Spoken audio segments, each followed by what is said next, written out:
Terkait info mengenai jelang pertandingan Indonesia melawan Vietnam besok di Stadion Vietnam ya, di Stadion Maidin Hanoi ini, timnas Indonesia sudah berkumpul di Vietnam ya, dan sudah sejak Sabtu malam mereka sudah menggelar latihan ya. Walau memang pada dasarnya mereka ini saat ini kondisinya lagi kurang fit ya. Hampir semua pemain timnas Indonesia ini terserang flu ya.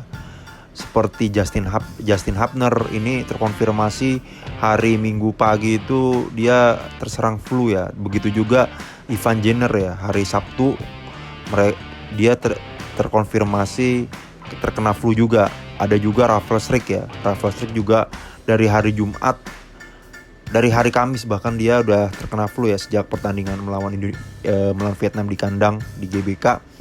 Namun kayaknya si Rafael Struijk ini dipaksakan untuk bertanding ya melawan Vietnam, karena infonya Rafael Struijk hari ini sudah diberangkatkan ke Vietnam ya. Mungkin ini karena amunisi pemain di lini depan ini sangat kurang, makanya dipaksakan si Rafael Struijk.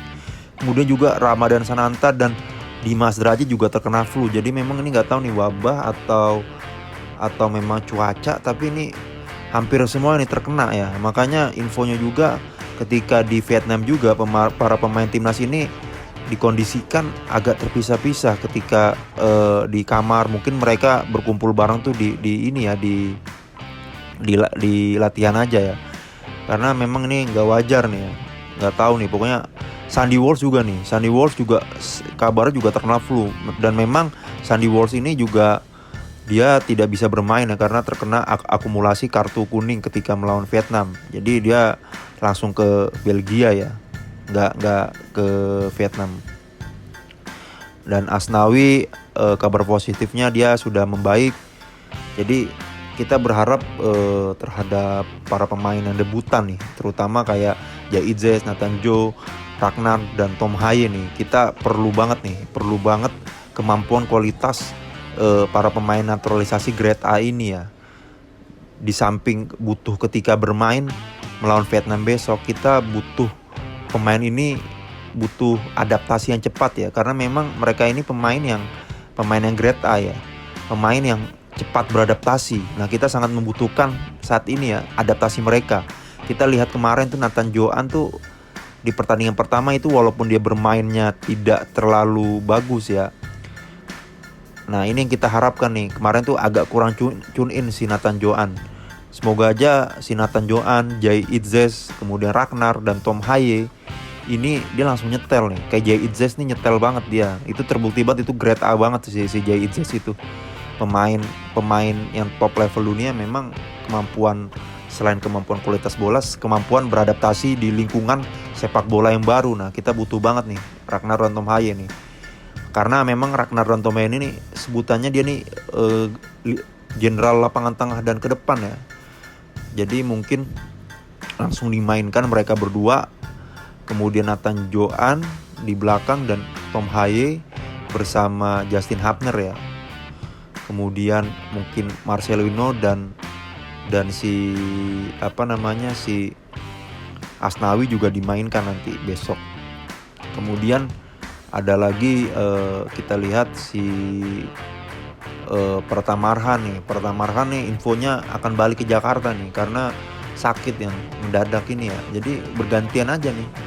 Semoga aja besok itu semua sehat semua, jangan sampai kayak pemain-pemain yang diutamakan kayak yang baru mau main besok ini kayak Ragnar, Tom Haye, Jai Itzes, Nathan kena juga penyakit ini. Itu sangat merugikan timnas Indonesia karena besok adalah laga penting ya. Kalau besok Vietnam menang, waduh itu sangat sulit kita untuk lolos ke Piala Dunia 2026 karena poinnya Vietnam udah selisih 3 poin.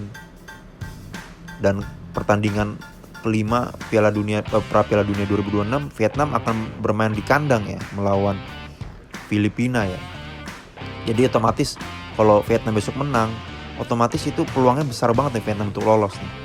Pertandingan kelima main di kandang, pertandingan keenam nih melawan Irak, di mana Irak kalau besok menang otomatis mereka akan main santai dan dikhawatirkan itu main mata Vietnam dan Irak, bisa menguntungkan Vietnam ya. Jadi memang besok laga krusial banget ya, Indonesia harus menang melawan Vietnam. Kalau seri juga agak agak riskan karena akan bertanding lawan Irak walaupun di kandang ya.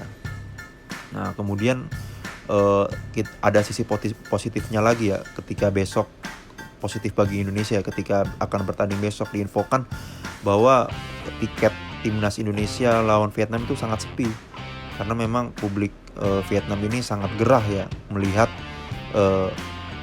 permainan Vietnam di bawah Philippe Auxier yang makin lama makin memburuk, dan kayaknya nih sudah di ujung tanduk banget di Philippe Auxier ya.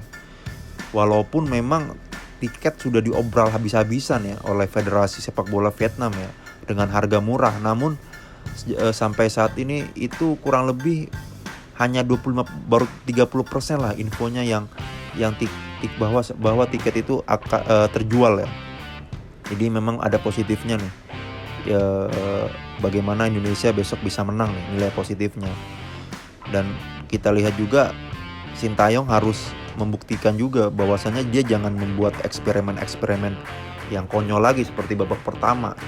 Cukup aja di babak pertama dia buat eksperimen 4-4-2 ya, dimana di sektor lini tengahnya ini banget kosong sekali, tidak bergerak. Baru pas babak kedua ketika pemain Indonesia di lini tengahnya seperti Arhan, Egy yang mengandalkan kecepatan mulai masuk dan membantu sektor sektor tengah untuk ke depan ya. Sintayong harus matang banget nih, karena memang mungkin opsinya di Ragnar dan Tom Haye ya. Dia bisa sebagai jenderal di tengah ya. Dan jangan coba-coba lagi Sintayong main eksperimen 4-4-2. Cukuplah di 3-4-3 ya. Apalagi Jay Izzet sendiri sudah bilang bahwasannya Jay Izzet sudah terbiasa bermain di Venezia dengan pola 3-4-3. Dia mengetahui taktik 3-4-3 itu seperti apa bagusnya. Dan ini sesuai dengan kemampuan Jay Izzet ya di lini belakang ya. Mungkin Rizky Ridho ya, kita lihat Rizky Ridho nih mungkin harus digantikan ya dengan Nathan Joan ya, karena memang Rizky Ridho ini terbukti ketika bertanding di laga tandang tuh melawan Vietnam 2 tahun lalu itu kurang bagus ya, banyak blunder ya, mungkin tekanan oleh supporter fanatik Vietnam, karena memang itu luar biasa banget supporter fanatik Vietnam kalau misalnya membludaki stadion itu bisa menjadi bumerang timnas Indonesia, bisa kena mental ya. Jadi memang kita harapkan adaptasi secepatnya oleh para pemain naturalisasi yang baru bermain ini. Kita harapkan nih kualitas mereka diuji sesungguhnya.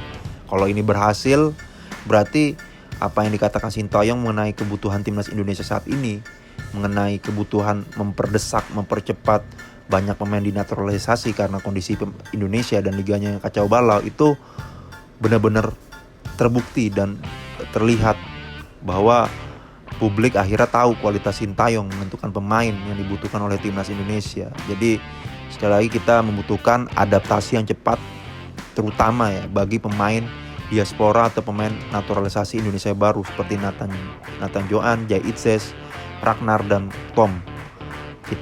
Tolong buktikan kemampuan kalian bahwasannya apa yang dikatakan Sintayong mengenai kebutuhan timnas Indonesia saat ini itu benar apa adanya, dan kepercayaan publik kepada Sintayong itu semakin tinggi. Oke, terima kasih.